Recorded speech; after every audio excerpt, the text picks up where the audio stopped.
sorry. Am I giving my 15 minutes? Yeah. Bring my, This is your 15 minutes of fame. You got time.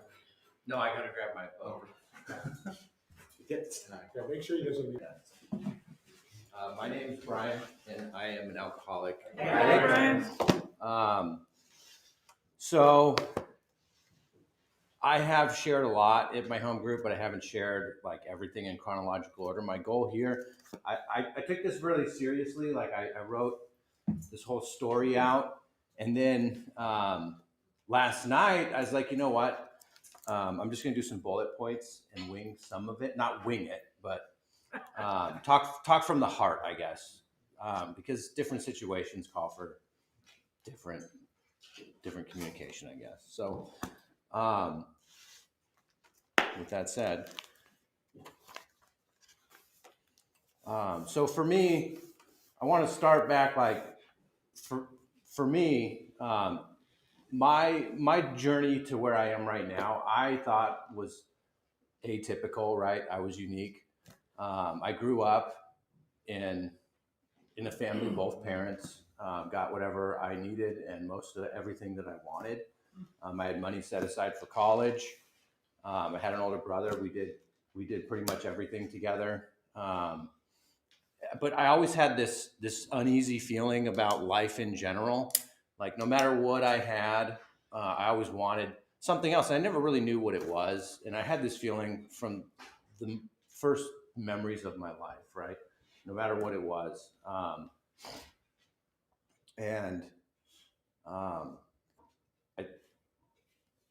don't really know where the feeling comes from, other than it's just an uncomfortable unease in my own skin. And at about the age of, it was 14, I believe, with some older cousins, is the first time I had a drink, and that just kind of makes everything go away for a certain amount of time, where it doesn't matter what's been going on in my life or the things that I'm looking for. In that moment, that after the first drink, especially at 14, when you have no tolerance, after the first drink, everything just kind of melts away, and it's like you're being wrapped in a warm blanket. And I loved the feeling. I mean, it was amazing. It was, I think, what I was at the time. It's what I thought I would have been looking for my entire life. And obviously, at that age, it was difficult to find. But by the time I had turned 17, I had a fake ID. This is back when IDs were laminated. They were a lot easier to fake. You just boil them in some water and peel them open. So my name was Brian Sandberg, and I was 21.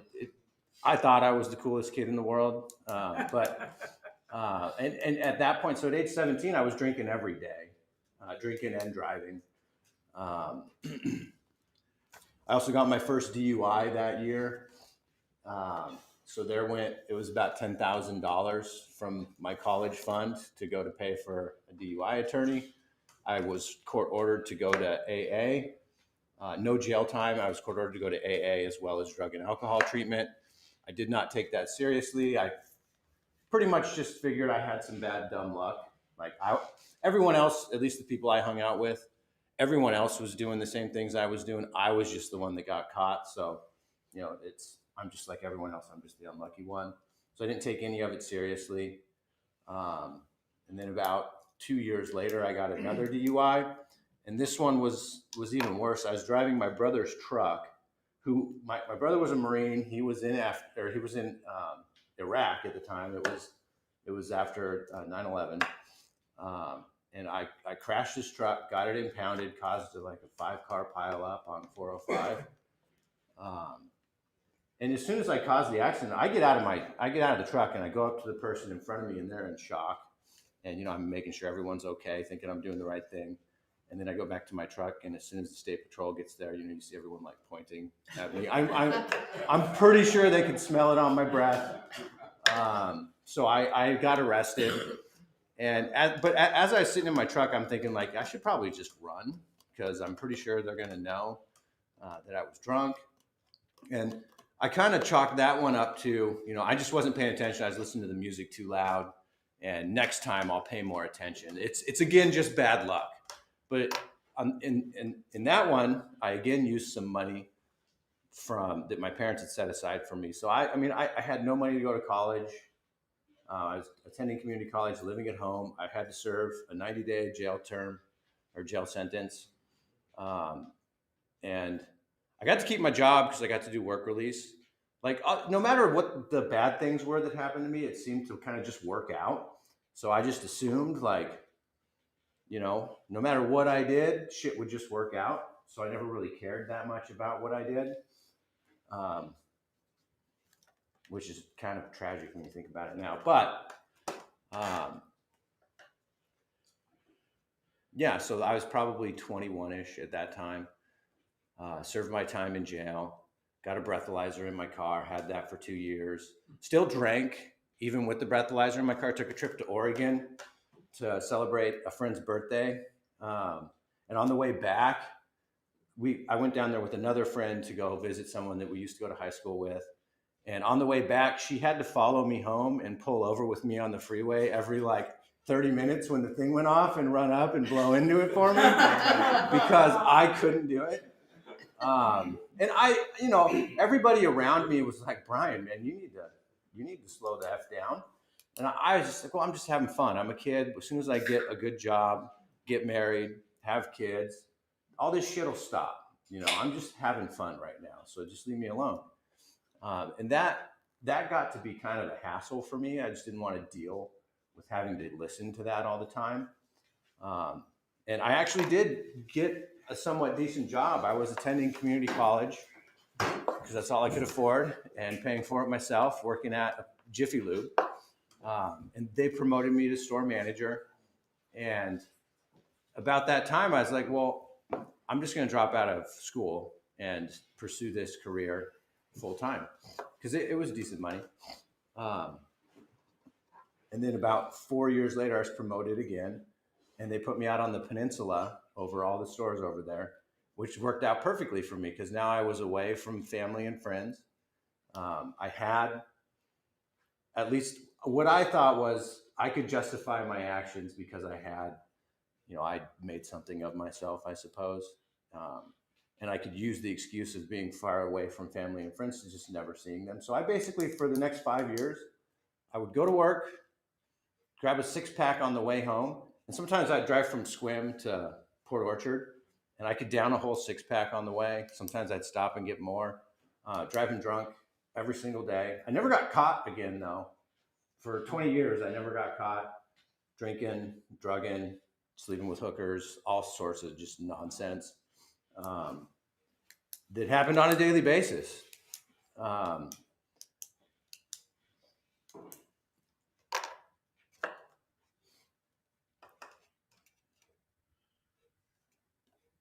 Yeah, I mean, I'm freaking lucky. Somebody was looking out for me.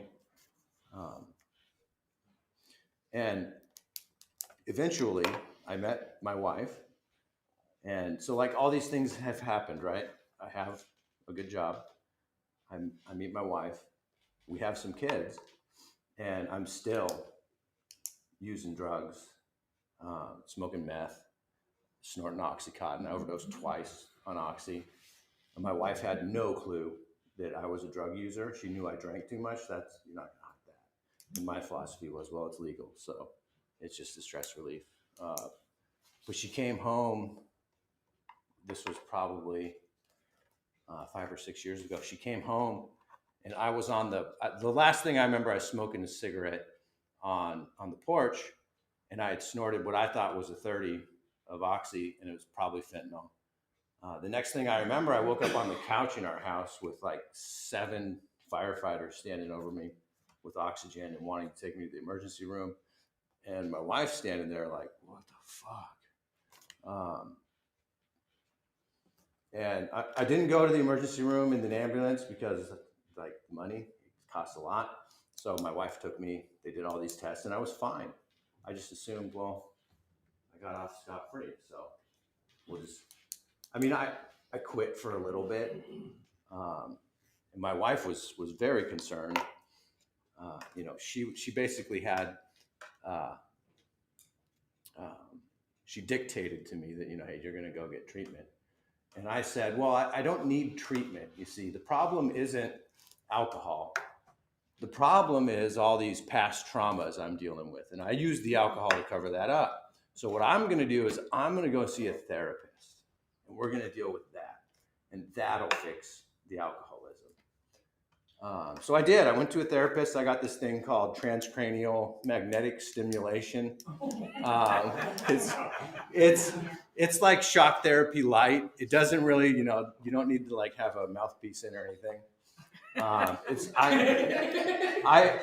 like told him I have all this anxiety, and yeah, I mean, sure enough, like everyone else, I have some dark things that happened to me as a kid, but everybody does, and not everybody drinks like an alcoholic. Only alcoholics drink like alcoholics, and there's no way in hell I was an alcoholic, because looking back at my life, kind of like I said, like I had all these things. That's not what happened. Alcoholics don't come from that. And for me, admitting that I was an alcoholic would be admitting that I'm a bad person. Like that's kind of how I equated it. And how could I be a bad person? I pay my taxes. I've had a job. I do all these things. But it has nothing to do with that. That's not at all what it is. I couldn't accept the fact that my issue was simply I can't drink. Like it affects me differently. It leads me to make other extremely poor decisions. It makes me go to the casino, which inevitably leads to losing a lot of money, finding someone that looks like they're probably on meth, going and sitting next to them at the slot machine, and then getting some and doing that, and then being up for 3 days and just doing some stupid shit. My salvation came to me about 2.5 years ago. Well, about 2 years ago. I have my son. My wife and I had our son. He's almost 3 now. And when he was born, about a month later, I quit my job because I wanted to take some time for myself. I drained a bunch of money out of my retirement account. But for the next 8 months, it was just me, my son, for most of the days. And the first week went great. And then after that, 9 o'clock in the morning, when the wife leaves to go to work, I'd start drinking with a baby. And I did this for months. I'd put him in his pack and play in front of YouTube and let him watch. I don't know if it's Barney anymore or whatever the hell it was, but something to entertain him. And I'd usually be in the garage just down in beers. And by 11 o'clock in the morning, I was drunk. By the time my wife would get home, I'd usually be, about to pass out. And then, I was around him on meth. I was around him drunk. It was just a really bad situation. And there was one day when I was, this was recently, this was May of last year. I'm in the garage and he's watching something on TV and I'm getting loaded and he starts crying. And I look in through the garage door and I see him and I think to myself, if whatever was to happen, a train comes through here and I can push him out of the way and die, or someone comes in with a gun, I'm going to take the bullet for him, but I can't put down a fucking beer just to be around him until my wife gets home at 2 o'clock. There's a problem here. And it was in that moment that I reached out to my dad, who lives maybe 15 minutes away, and said, look, I need to go to rehab. I need to do something, cause this isn't working. So that day, my wife came home early. My dad came pick me up. I went to Milam. I spent 28 days in there. Kind of got to know myself a little bit better, accepted the fact that, yeah, I'm an alcoholic. Alcohol is the reason all of these negative things have happened in my life. And the drugs were easy to quit because I never did them sober. It was, you get drunk and, well, shit, now let's go do something else. Let's stay up for 3 days. But one of the things that I still kind of struggle with is acceptance. I think that in my early life was kind of what made me just feel that uneasy feeling I was talking about. Like I always wanted just one more thing or whatever the case may be. Like I just couldn't accept me for me or the situation for the situation. I always needed it to be a little different. And I exerted my energy and will over the situation or other people to try to get them to fit what I thought they needed to be. And one of the passages that has, well, my sponsor, who is here supporting me, has helped me a lot.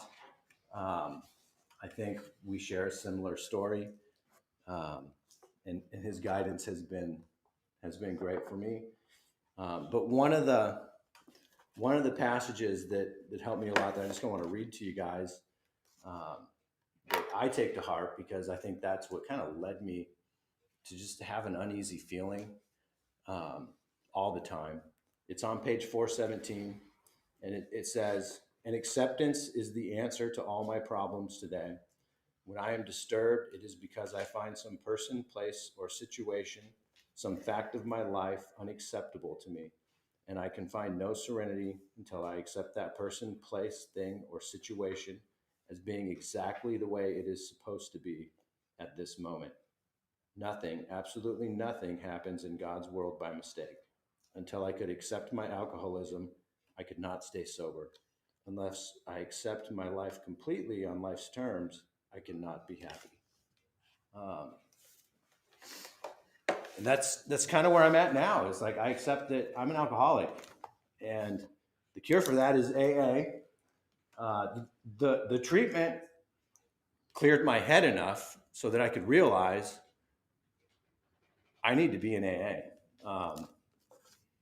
It's a really weird thing. Like normally I am cautious around new people. Like I see all new people and I assume people are, I don't know, like you got something out for me. Like the world's out to get me. That's kind of the feeling I had when I was in active drinking. But just reading the book, working with the sponsor, going through the steps of which I am kind of stuck on step 4 for the last few months. We've made some progress, and it will get done. But just accepting the situation for what it is. Like I didn't want to necessarily come here tonight and do this, but I mean I'm like sweating. But I was asked to do this, and I know everyone always says that you say yes in the beginning. For me, it's going to make me very uncomfortable. So I'm going to do it because I know that I can get through it, and I can get through it without having to have a drink, and that makes me stronger. So the next time I'm presented with a situation that is uncomfortable to me, I have that much more resilience to go through with it. The world's not going to end. I mean, it's not that big a deal. It's just a matter of accepting the situation for what it is, accepting all of you for the loving, kind individuals that you are, everyone in AA, really. This program, I wholeheartedly believe, it has saved my life. I mean, my life may have continued for several years, but it would have been a horrible existence. There's one other passage I wanted to read. This one's on page 60. It says, "The first requirement is that we be convinced that any life run on self-will can hardly be a success. On that basis, we are almost always in collision with something or somebody, even though our motives are good." I mean, that was me. My motives were always good. Like I had no ill will towards others. I didn't wish harm on others. I just wanted them to make sure that they stayed out of my way or did the things that I needed them to do so that I could get what it was that I wanted. And now, like, I have a beautiful relationship with my wife, my kids. There's still some tension that my wife and I are working out, and who knows what's going to happen. But the fact is, Like, there is no place I would rather be in life right now than right here in front of you guys. Even if that means I have to go through all that shit again, I would do it, because I am the father I am today because of all of that and because of what I've overcome. And I can talk to my kids about that kind of stuff. About how, you know, hey, look, and my daughter's 12, so she gets the concepts. My son, he'll be 3 in August. He doesn't necessarily get the concepts. That doesn't mean I don't explain it to him anyways. It's more for me. But, you know, when she's frustrated with the situation, I can use some of the stuff in the big book to help her try to understand, like, look, you can't control what other people think, do, say, how they act. Like, so don't stress out so much over it. What you can control is how you react to it. And I explained to her, I was told this analogy just like the other week. You know, there's a farmer and a golfer, and it's a Saturday morning and it starts to rain. The golfer's pissed off. The farmer's like, hallelujah, it's raining, my crops are going to grow. Why are they, the situation's the exact same. Why do they have different opinions of it? Well, because one needs the rain, one doesn't want the rain. So it's really your mindset that controls how you react to situations. Whereas in the past, my mindset always was, don't come between me and the things that I want, specifically to just be able to go get drunk or be left alone, because I have no control over other people's actions.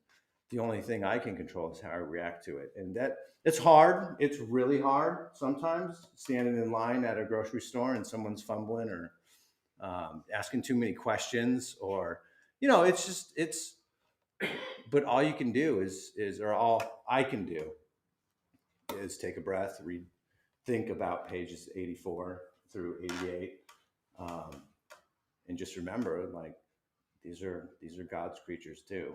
Like, I've been in the same situation. I've been the guy that caused other people to have to wait. Like, it's all going to be okay. It's all going to work out in the end. And guess what? I'm not drinking. I would like to say though, so in May when I went in, my sobriety date was May 22nd. I made it all the way to January. No, my original sobriety date was May 28th. I made it to January 22nd of this year. I did have a relapse. What had happened was, I think it's important that I talk about this because, you know, it's part of my story. And okay. So anyways, I had a relapse. I'm good now.